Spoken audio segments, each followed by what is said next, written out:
सुशांत सिंह राजपूत को हमारे बीच से गए हुए 1 महीना हो चुका है। 14 तारीख ही है और आज ही के दिन रिया चक्रवर्ती जो उनकी गर्लफ्रेंड थी, आज उन्होंने अपने इंस्टाग्राम पे उनके साथ पोस्ट डाली और कहती हैं कि मैं उन्हें मिस कर रही हूँ।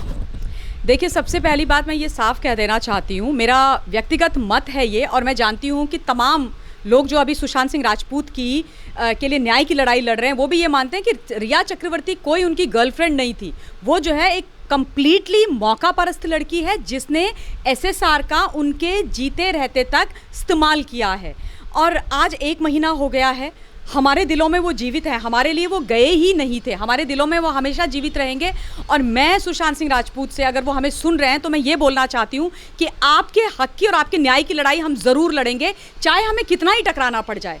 और जब से हमने ये आंदोलन शुरू किया है, आंदोलन ही है ये, तमाम करोड़ों लोग इस मुहिम से जुड़े हुए हैं। आदरणीय सुब्रमण्यम स्वामी जी भी इसमें जुड़ गए हैं और वो आए हैं तो एक आशा की किरण हो गई है, क्योंकि जब भी उन्होंने कोई भी केस अपने हाथ में लिया है, चाहे वो सुनंदा पुष्कर के मर्डर का केस हो, कोई अन्य बड़ा केस हो, उनको विजयश्री मिली है। उन्होंने सच्चाई जो है खोद खोद करके निकाली है। तो रिया चक्रवर्ती को अपनी उल्टी गिनती अब शुरू कर देनी चाहिए। अगर उसको सुशांत सिंह राजपूत की इतनी चिंता थी तो वो एसएसआर को छोड़ के गई क्यों? क्या कारण थे कि वो 1 हफ्ता पहले वहाँ से उसके घर को छोड़ के चली गई? जो जानकारी हमें मिल रही है, बहुत सारे लोग हैं जो ट्विटर के माध्यम से या डीएम करके या मैसेजेस के माध्यम से मुझे ये सूचनाएं भेजते हैं कि उसको महेश भट्ट का फ़ोन आया था और महेश भट्ट ने उसको बोला था कि तुम वो घर छोड़ करके निकल जाओ। इसका मतलब इन लोगों को पूरी जानकारी थी, पूरी हिंट थी कि एसएसआर के जीवन में क्या हो रहा है। मैंने आपके साथ पिछली बार वार्तालाप करते हुए भी ये बात बोली थी कि पुलिस को दोबारा से रिया चक्रवर्ती को इंटरोगेट करना चाहिए, क्योंकि 50 सिम कार्ड उसने क्यों बदले हैं। अगर इसकी जानकारी उनको चाहिए तो वो रिया चक्रवर्ती के अलावा कोई और नहीं दे सकता है। वो उस पूरे कार्यकाल में सुशांत सिंह राजपूत के साथ थी। आज उसको इतना प्यार आ रहा है। आज जब सुशांत सिंह राजपूत इस दुनिया से चले गए, उनकी मौत हो गई, तो घड़ियाली आंसू रो रही है ये लड़की, तमाशे कर रही है, फोटो लगा रही है अपनी डीपी पे और कह रही है मैं तुम्हें प्यार कर रही हूँ, सब सूना हो गया। हमें तो नहीं दिखाई देता कि सब कुछ सूना हो गया, हमें तो तुम्हारे चेहरे से कहीं नहीं दिखाई देता। अगर सूना हो गया होता और तुम्हारे दिल में इतना दर्द होता, इतनी तुम व्यथित होती, तो असल में तुम मेंटली अनस्टेबल हो गई होती, तुम एक्चुअली पागलों वाली स्थिति में चली गई होती और तुम जो हो मुंबई पुलिस के बाहर बैठ गई होती, उनके मुख्यालय के बाहर बैठ चुकी होती अब तक प्लकार्ड लेके, और बोलती कि न्याय क्यों नहीं कर रहे हो, क्या हो गया मेरा सुशांत? 1 महीना हो गया उसको गए हुए, उसकी हत्या हुई है, मैं चीख चीख के बोल रही हूँ उसकी हत्या हुई है, तुम लोग कुछ नहीं कर रहे हो। ये तो रिया चक्रवर्ती करती नहीं है और तमाशे आकर के कर रही है, मतलब 2 लोगों को घुमाने की कोशिश कर रहे हैं। क्या मतलब, क्या समझे हम, किसी से पैसे खा करके बैठी हैं क्या? ये सच्चाई छुपाने की कोशिश कर रही है। और अगर इनको ये गलतफहमी है कि जनता इनका जो त्रिया चरित्र रूप है ना वो देख नहीं रही है, ये गलतफहमी अपने दिमाग से निकाल करके फेंक दे। दूसरी बात जो मैं बहुत ही मुझे बहुत वेदना होती है देखकर श्रेयन, वो ये है कि ये बॉलीवुड, मुंबई, माया नगरी, इसके बड़े बड़े सो कॉल्ड अभिनेता जो कहते हैं कि हम सुपरस्टार्स हैं, हम तो बहुत बड़े लोग हैं, हमने बहुत नाम कमाया है, सबके सब अपने घरों में बंद हैं। एक ने एक बार आकर के ये नहीं बोला है कि न्याय नहीं हो रहा है हमारे बच्चे के साथ। अरे कुछ तो दया दिखाओ, कुछ तो दिल रखो, तुम्हारे भी तो जवान बच्चे हैं, तुम्हारे आज नहीं बच्चे हैं तो कल तुम्हारे बच्चे होंगे। खुदा ना ख्वास्ता तुम्हारे बच्चों के साथ ये हो जाए, तब भी क्या ऐसे ही मुंह में ताला लगा करके बैठे रहोगे? 1 महीना हो गया, किसी ने बाहर आकर के ये बात नहीं बोली है कि सुशांत सिंह राजपूत की हत्या है, उसका सीबीआई इन्वेस्टिगेशन होना चाहिए। देखिए, साफ सी बात है, अगर मुंबई पुलिस इसको इन्वेस्टिगेट कर रही है और वो पुलिस जो है उन्हीं लोगों के खिलाफ इन्वेस्टिगेशन कर रही है जो इसमें शामिल हैं, तो दबाव तो मुंबई पुलिस पर है ना। ऐसे कैसे हो सकता है कि उनके ऊपर दबाव नहीं है? और जब मुंबई पुलिस प्रेशर में है, दबाव में है, तो वो फेयर इन्वेस्टिगेशन कर कैसे सकती है? कर ही नहीं सकती है। इसीलिए हम जैसे लोग चिल्ला चिल्ला करके बोल रहे हैं, हर दिन बोल रहे हैं, हर फोरम से बोल रहे हैं कि सीबीआई को दे दो, तुम भी बच जाओगे, तुम्हारी भी परेशानी नहीं रहेगी और सुशांत सिंह राजपूत को भी न्याय मिल जाएगा। ये लोग जो अपने आप को अभिनेता कहते हैं, अपने आप को बहुत बड़ा स्टार कहते हैं, उनसे मैं ये भी बात बोलना चाहती हूँ कि इन लोगों को ये बात लगती है कि हम लोग इनके फैंस हैं और इनकी बड़ी फ़ैन फॉलोइंग है, और सही बात भी है, करोड़ों लाखों की संख्या में फ़ैन हैं।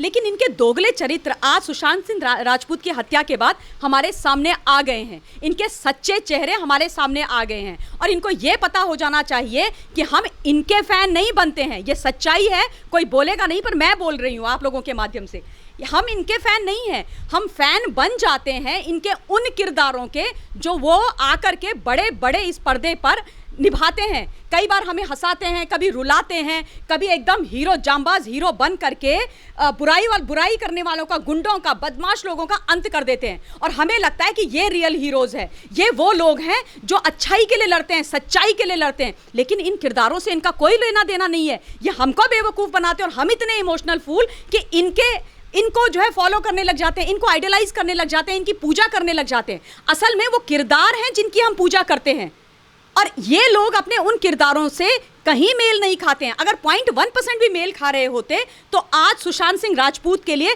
कहीं आकर के तो खड़े होते, कहीं आकर के तो लड़ाई लड़ते। लेकिन इतने झूठे लोग हैं, ये शर्म नहीं आ रही है इन लोगों को, दया नहीं आ रही है इन लोगों को। और ये क्या सोच रहे हैं कि जो ये गंदा खेल बॉलीवुड के अंदर चल रहा है, जिसका पर्दा फाश हो गया है बाय द वे अब यहाँ की जनता, हिंदुस्तान की जनता चुप बिल्कुल नहीं बैठने वाली है। आज 1 महीना हो गया है, लेकिन हमें ये लगता है कि कल ही हमारा बच्चा गया है और हम उसकी लड़ाई लड़ेंगे, हम थकेंगे नहीं, थकने वाली बात ही नहीं है ये। क्योंकि बॉलीवुड में ये गंदगी बहुत समय से हो रही है। जिया खान को इन्होंने ऐसे मारा, कई तमाम ऐसे एक्टर्स हैं जिनको ये मारते रहे। परवीन बॉबी को मारा इन्होंने, दिव्या भारती को मारा, बाकी लोगों ने भी सुसाइड कमिट करी है। अब क्या पता उनकी सुसाइड के पीछे क्या सच्चाई है, भगवान जाने। और हमेशा से हम लोग इनकी बातों पर विश्वास करते रहे, इनके झूठे नकाब लगे हुए चेहरों पर विश्वास करते रहे। ये किरदार जो ये अपने पिक्चर्स में निभाते हैं, वही किरदार लेकर के ये हमारे सामने भी आते हैं। ये केवल अपने घर के अंदर अपने असली लोग होते हैं। जब भी हमारे सामने आते हैं ना, तब ये कोई ना कोई किरदार खेल रहे होते हैं। ये सच बात है और इसीलिए हम इनको विश्वास करते रहे कि ये जो बोल रहे हैं सच है। क्या कहते हैं, इसका भी इसने भी आत्महत्या करी होगी। लेकिन जिया खान के केस के बाद से हलचल आरंभ हो गई थी और सुशांत सिंह राजपूत की मृत्यु के बाद, उसके कत्ल के बाद ये बात साफ हो गई है कि ये कितने गंदे लोग हैं, कितने मक्कार हैं। ये किसी की जिंदगी लेने में 1 सेकंड का समय नहीं लगाते हैं, इनके दिल में दर्द नहीं उठता है। मैंने फिर से ये बात बोलूंगी कि नेपोटिज्म, ग्रुपिज्म, अंडरवर्ल्ड, ये जिसका भी काम है या इन तीनों का मिश्रण है, तो क्यों नहीं सच्चाई सामने आनी चाहिए? क्यों नहीं सच्चाई लोगों को पता होनी चाहिए? आखिर पता तो चले कि हमारा वो बच्चा गया कैसे। और दूसरा बात, मैंने ट्वीट भी करी है ये बोलना बिल्कुल गलत है कि वो सिर्फ एक एक्टर था। वो हिंदुस्तान के लिए एक एसेट था।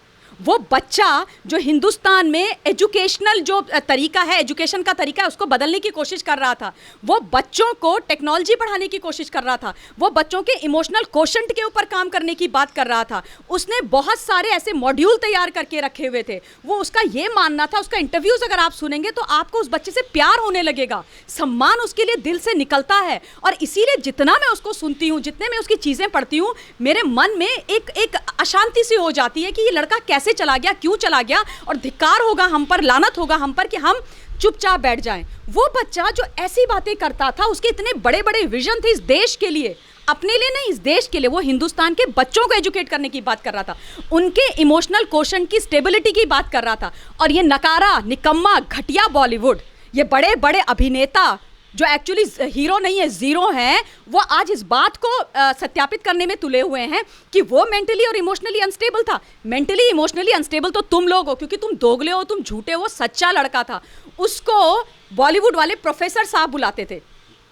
ये सरकाज़म था, सरकास्टिक तरीके से उसको प्रोफेसर बुलाते थे। अरे ये लोग जिनको यही नहीं पता आईक्यू लेवल होता क्या है, दिमाग मतलब किस स्तर का होता है, उनके सामने एक आ गया इंटेलिजेंट पढ़ा लिखा लड़का जिसके लिए सिर्फ एक्टिंग ही जीवन नहीं था, उसके ऊपर बहुत बड़ी चीज़ें वो देखता था। तो वो जब बातें करता था, इनके सर के ऊपर से निकलती थी स्ट्रेन। इनको एक चीज़ समझ में नहीं आती थी। अब वो एस्ट्रोनॉमी की बात करेगा तो करण जौहर को समझ में आएगी, यशराज फिल्म वालों को समझ में आएगी, खान ब्रदर्स को समझ में आएगी, आपको ये लगता है आलिया भट्ट को समझ में आएगी, सोनम कपूर को समझ में आएगी, और ये सोनाक्षी सिन्हा को समझ में आएगी। आपको लगता है इन लोगों को समझ में आएगी, जिनको सिर्फ ये समझ में आता है कि लिपस्टिक के कितने शेड्स होते हैं, मेकअप किस तरीके से किया जाता है, किस तरीके से तैयार होकर के बाहर निकलना है। वो एस्ट्रोनॉमी समझेंगे, वो इमोशनल क्वेश्चन की बात समझेंगे, वो कोडिंग और डीकोडिंग समझेंगे, वो ये समझेंगे बच्चों को, बच्चे जो हैं, आज का जो बच्चा है वो कल का नागरिक है और इनके ऊपर हमें इन्वेस्ट करना चाहिए। अगर हमें विकसित राष्ट्र चाहिए, स्ट्रांग नेशन चाहिए, तो उनके लिए काम करना पड़ेगा। ये विचारधारा सुशांत सिंह राजपूत की थी। तो जब वो इनके सामने इस तरीके की बात करता था तो उनको लगता था ये कहां से आ गया, किस प्लेनेट से आ गया, ये तो यहाँ का है ही नहीं। और वाकई वो बॉलीवुड का नहीं था, वाकई वो बॉलीवुड का नहीं था, वो उसका पैशन था, वो बच्चा बॉलीवुड में चला गया, लेकिन उसको भी बॉलीवुड की सच्चाई समझ में आ गई थी। और जिस तरीके से इन्होंने उसके ऊपर दरवाजे बंद करे, आप ये सोचो कि ये कितने हृदय विहीन लोग हैं और हम इनको झेलते क्यों हैं, मुझे आज तक ये समझ में नहीं आया। और फिर से मैं वो वाली बात बोलूंगी, फिर से देखिए, सुशांत सिंह राजपूत की मृत्यु की, हत्या का, कत्ल का जो सच्चा और काला और घिनौना चेहरा है वो तो सामने आएगा ही, चाहे उसके लिए हमें कुछ भी करना पड़ जाए। और मैं तो इस बात के लिए प्रतिबद्ध हूं, मैं तो जरूर करूंगी। लग जाती तो क्या करते हैं हम, हमारे घरों में जब दीमक लगती है तो क्या करते हैं, दीमक को जब हमारे सामने दीमक दिखने लग जाती है, जब अंदर अंदर से जाती है, हमें पता नहीं चलता, वो खोखला करती रहती है हमारे घर को, है ना। लेकिन जैसे हमारे सामने आती है हम उसको खत्म कर देते हैं, उसके ऊपर दवाई छिड़क छिड़क के मार देते हैं। तो ये दीमक है बॉलीवुड इंडस्ट्री में, ये नेपोटिज्म, ग्रुपिज्म वाले लोग जो अंडरवर्ल्ड्स के साथ मिल करके अपना पैसा बना रहे हैं और हिंदुस्तान को बर्बाद कर रहे हैं, हिंदुस्तान का असली टैलेंट खत्म कर रहे हैं। ये दीमक है और अब ये दीमक बाहर निकल चुकी है और हमें दिख गई है। जब तक हमने इनका बॉयकॉट नहीं किया, जब तक हमने इनका बहिष्कार नहीं किया, जब तक हमने इनको वहां हिलाया, इनको बड़ी आदत है पेपराजी की, स्टारडम की और पॉपुलर रहने की, पैसा कमाने की, हाई एंड माइटी बनने की, कि हम जो हैं we are larger than the life वाली जो इनका एटीट्यूड है उसको खत्म करना पड़ेगा। वो कब खत्म होगा, जब हम इनको देखना बंद कर देंगे, जब इनकी पिक्चर आएगी और 100 करोड़ की पिक्चर 100 रुपए भी नहीं कमाएगी, तब ये लाइन पे आएंगे और हिंदुस्तान की जनता ये करेगी। मुझे आप लोगों को बहुत भरोसा है और मैं बार बार आकर के ये बोलूंगी, मैं कोई बॉलीवुड इंडस्ट्री की नहीं हूं, मुझे बॉलीवुड से कोई लेना देना नहीं है, मेरा कोई सुशांत सिंह राजपूत मेरे परिवार से नहीं था, मैं बिहार से नहीं हूं, लेकिन हिंदुस्तान की हूं। वो हिंदुस्तान का बेटा था, अन्याय हुआ है, मैं नहीं चाहती कि दूसरा सुशांत सिंह राजपूत निकल के आए बॉलीवुड के अंदर से। इसलिए हिंदुस्तान के एक जिम्मेदार नागरिक होने के नाते मैं ये लड़ाई लड़ूंगी, क्योंकि इन्होंने हमारे हीरे को हमसे अलग किया है, जिसमें जीत कॉमन मैन हमारी होगी और हारेंगे ये, इनके मुंह पे तमाचा लगेगा। मैम, जिस तरीके से आपने बात की और आपकी तरह तमाम लोग हैं जो सुशांत सिंह राजपूत को जस्टिस दिलाने के लिए इस लड़ाई को लड़ रहे हैं, तो उन लोगों के लिए ये कितना बड़ा झटका होगा जो इस मामले को दबाने की कोशिश कर रहे हैं? झटका नहीं है, बहुत अच्छा है। वो कहते हैं ना कि जब तेज बारिश आती है कहीं पर, किसी शहर में या किसी राज्य में, तो वहाँ की सच्चाई पता चल जाती है, वहाँ के जो बड़े बड़े सड़कें होती हैं और उसके नाली होते हैं या वाटर पानी निकासी के जो माध्यम होते हैं, उनकी सच्चाई पता चल जाती है। क्योंकि जब सड़कें पानी में डूबने लग जाती हैं तो पता लग जाता है हम ये क्या हालत है यहाँ की। वही हालत आज बॉलीवुड की है, पता चल रहा है, अच्छी बात है। ये मुखौटे लगे हुए, ये धोखेबाज, गद्दार, मक्कार जो ये लोग हैं, 420 बॉलीवुड के अंदर माफियाओं का पैसा सालों साल से लगा करके अपने आप को भगवान बनाने वाले, बहुत अच्छा है कि इनकी सच्चाई हमारे सामने आती है। मैं तो कहती हूँ और करो और करो। ये जो सांप है ना, ये अपने बिल से बाहर निकल रहे हैं, निकलने दो इनको अपने बिलों से बाहर, बहुत ज्यादा जरूरत है इनकी बाहर निकलने की, वरना ये छुपे रहेंगे तो हमें कैसा पता चलेगा। तो झटका नहीं है ये हम लोगों के लिए, झटका नहीं है, बॉलीवुड के लिए झटका है, बिल्कुल उनके लिए झटका है, पर उनको ये झटका लगना बहुत ज़्यादा ज़रूरी है और झटका हम लगाएंगे उनको। ये आज तक झटके हमें देते रहे हैं, अपनी बेचारी सी शक्ल बना करके, लिपस्टिक मेकअप लगा करके, नमस्ते नमस्ते करके जनता के सामने आ करके, अच्छी शक्लें दिखा करके, घड़ियाली आंसू बहा करके इन्होंने हमारा बड़ा बेवकूफ़ बनाया। और हम सीधे सज्जन हिंदुस्तानी लोग, हम इनके चक्करों में पड़ते रहे, लेकिन अब नहीं पड़ेंगे। मैं कल ही एक इंटरव्यू देख रही थी केदारनाथ के बाद का, जिसमें SSR और सारा अली खान, वो एक लेडी है, मैं उसका नाम भूल गई हूँ, जो इंटरव्यूअर थी। आपको यकीन नहीं आएगा, इतना बायस्ड और वन साइडेड वो इंटरव्यू था, इतना ज़्यादा मैं आपको बता नहीं सकती।